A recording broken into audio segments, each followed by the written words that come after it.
министерка Јаневска се подготвува нова концепција за развој на гимназиското образование.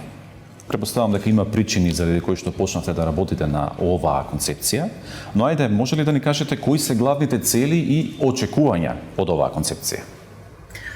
Да, причините за промената на концепцијата на гимназиското образование е тоа што таа 24 години во Македонија не е променета.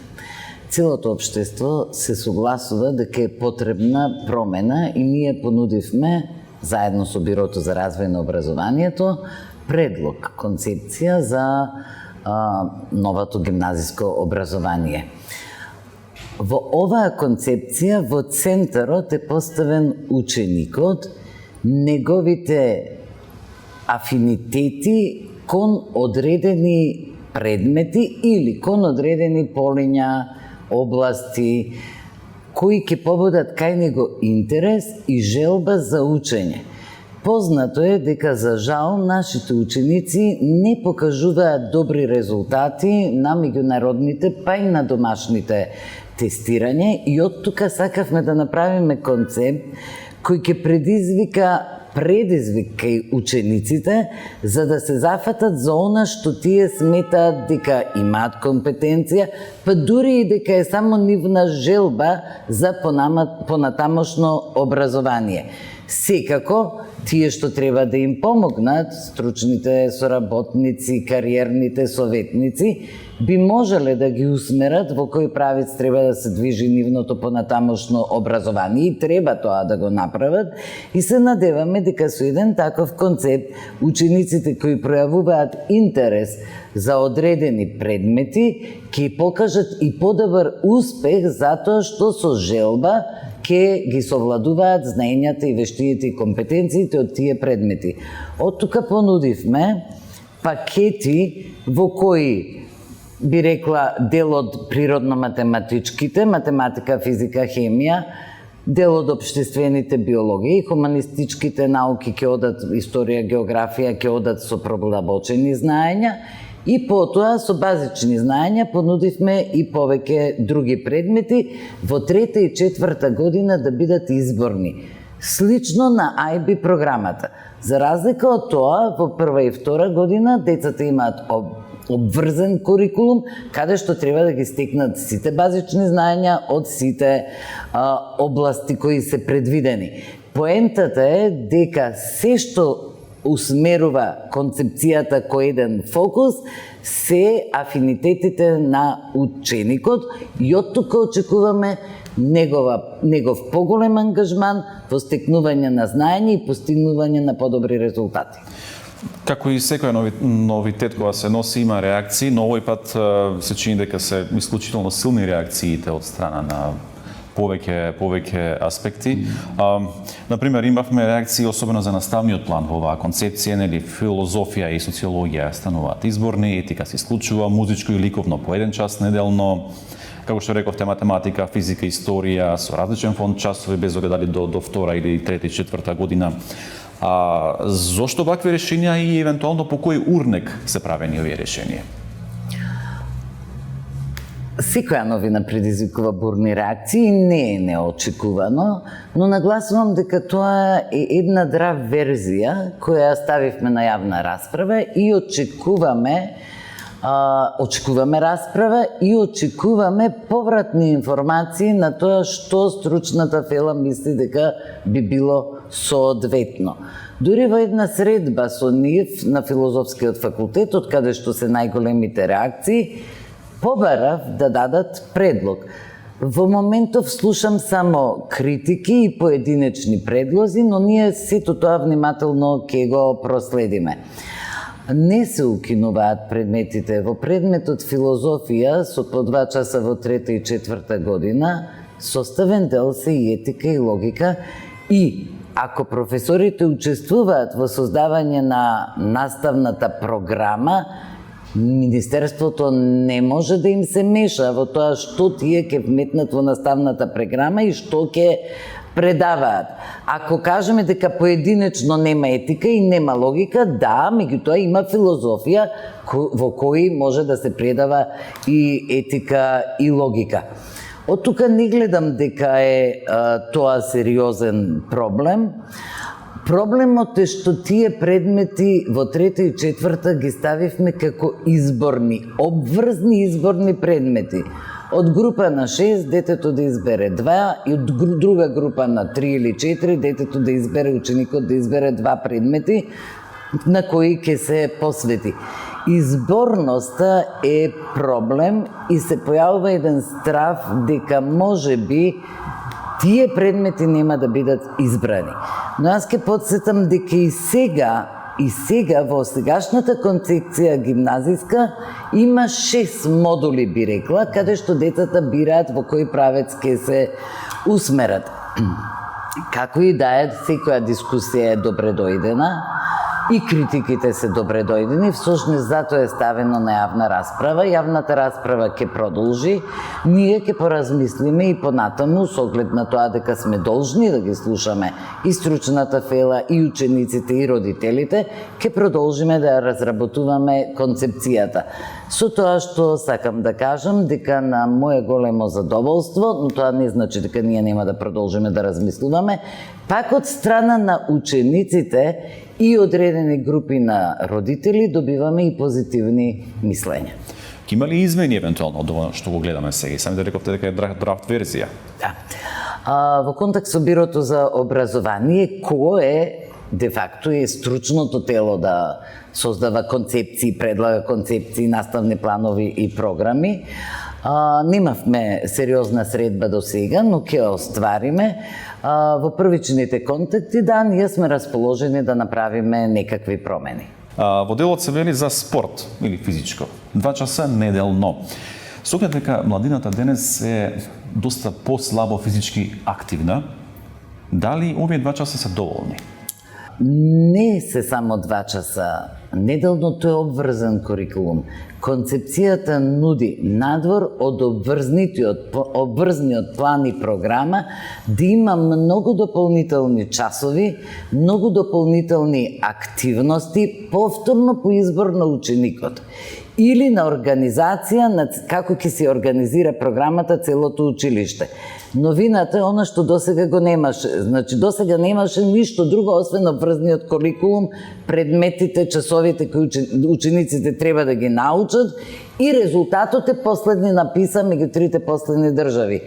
Ова концепција нуди многу повеќе активности во училиштата и подолг престој на учениците во училиштата, но не на овој начин да се фокусирани на предметите кои мора да ги изучуваат, одреден дел секако и ќе треба да ги изучуваат. Но оваа концепција им нуди и во обврзниот курикулум избор, но и многу други наставни активности после завршување на обврзните часови. Значи, може да имаат физичко, може да имаат ликовно, може да имаат музичко. Патем часовите на ликовно и музичко не се намалени во однос на сегашната концепција. Може да имаат драма, поезија, теми од географија, теми од секој можен предмет кој тие го сакаат, може да имаат дополнителни активности за да стекнат повеќе знаење и вештини. Предвидуваме и општествено корисна работа која досега ја немале, што е многу значајно за да ја согледаат реалноста, да се социализираат во општеството, да ги се соочат со проблемите на општеството. Особено посебно внимание посветуваме на критичкото мислење, на решавање на проблеми. Значи, се она што изискува една модерна концепција, прилагодена на модерните земји кои покажуваат видни резултати на своите ученици, на надпревари, тестирања и така натаму. Да, очигледно е дека потребно да дообјаснуваме и ќе дообјаснуваме, тоа е наша работа, другите треба да не слушнат и повторно да дадат своje мислење. Ја спомнавте токму општествено корисната работа. Таа стои дека е образувачка, задолжителна за учениците, 36 сати годишно. Која е целта? Вие спомнавте нешто, но како е замислен овој дел? Што ќе работат? Каде ќе работат? Кој ќе ги организира? Значи, рековме дека учениците не може да се сконцентрираат, да речеме 6 или 8 часа и нон-стоп да учат. Ова општествено корисна работа ќе треба да се организира училиштето. Што опфаќа? Аз ќе кажам неколку примери. Например, можат да си го изчистат и средат дворот училишен, клупи да изработат, да постават зеленило, да аранжираат. Може да отидат во старски дом да им читаат на возрастните лица во старскиот дом. Може да отидат во болница, па да помогнат, да им читаат на децата, нели, кои се во болницата, нешто да помогнат, да ги нахранат, да се соочат со реалниот живот кој вообичаено нашите млади во моментот го немаат. Статистиката вели дека нашите млади, и не е тоа многу различно од некои делови од светот, во главном се фокусирани на мобилните телефони, на употреба за различни цели на мобилните телефони или евентуално некакво слободно дружење меѓу себе. Сега сакаме да им покажеме дека кога се живеат во организирана држава, тие имаат и одговорности кон некоја држава и тоа да го видат и да го искусат, за да може утре да одлучуваат каде и што би можеле да придонесат. На почетокот обично на второто полугодие општините излегуваат со бројки дека за толку и толку се намалил бројот на ученици. Јасно е дека се намалува бројот на ученици и дека има иселување од државата, до таму што некои паралелки се сведени, претпоставам, на 2-3 ученици.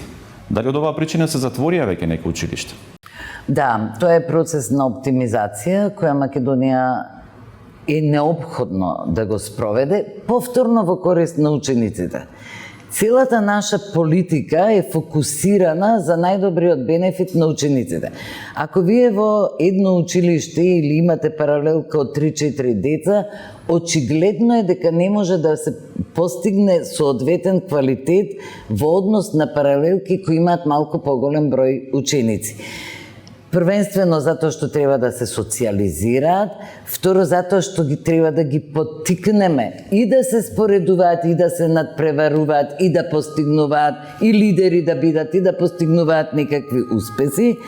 И од тука процесот на оптимизација неопходен дополнително што државата прави огромен трошок за училишта каде што нема ученици. Но повторувам, првенствено се важни децата.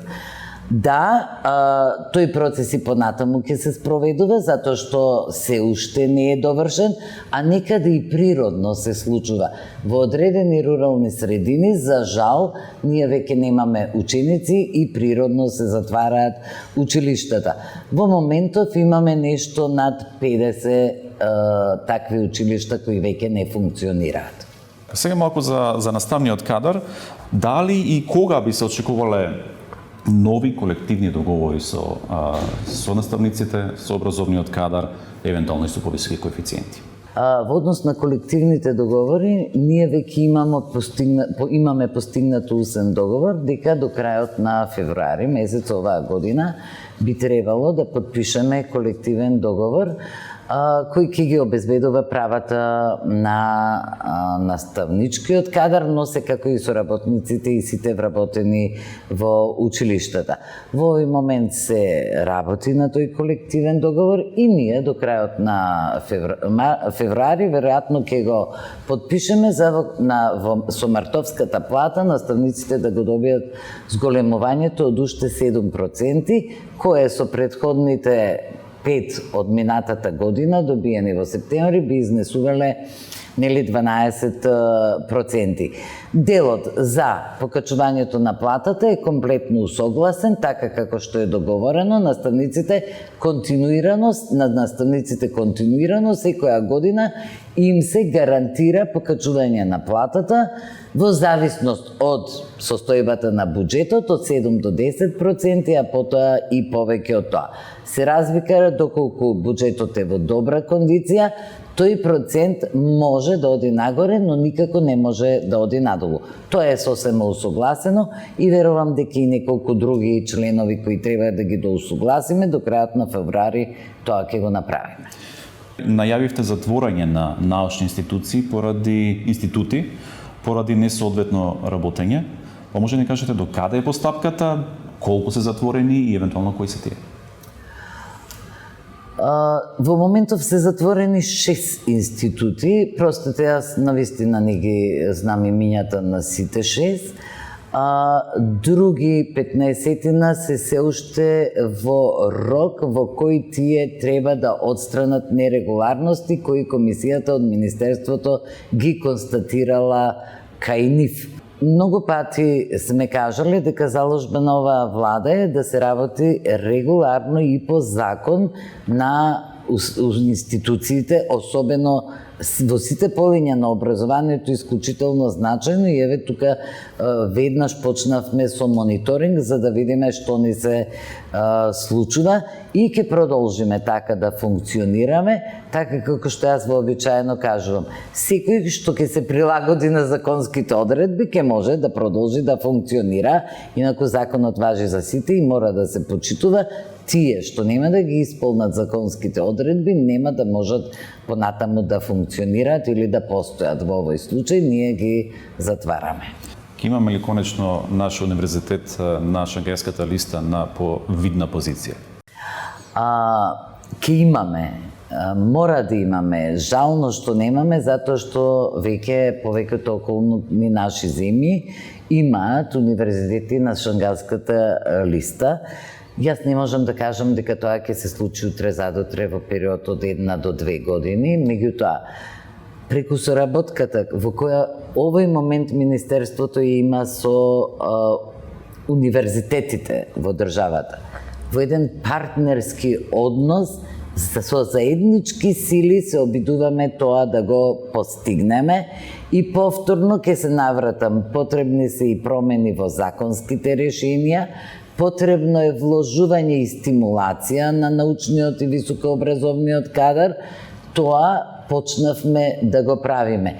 Искрено се надевам дека ако продолжиме во континуитет, секако до крајот на овој мандат, би рекла, можеме да очекуваме. Но не е важно, нека биде и во следниот нечии мандат, битно е да го добиеме универзитетот на Шангајската листа, а тој процес е почнат и верувам дека и ќе се заврши, затоа што во овој момент има и такво општествено расположение. Во минатото може би и немало, и секако кога критериумите се на многу ниско ниво за избор во звања, нема стимулација. Ние ќе направиме нешто за да бидат сите стимулирани и заеднички да ја постигнеме целта. Министерка Јаневска, ви благодарам за разговорот. И јас ви благодарам вам.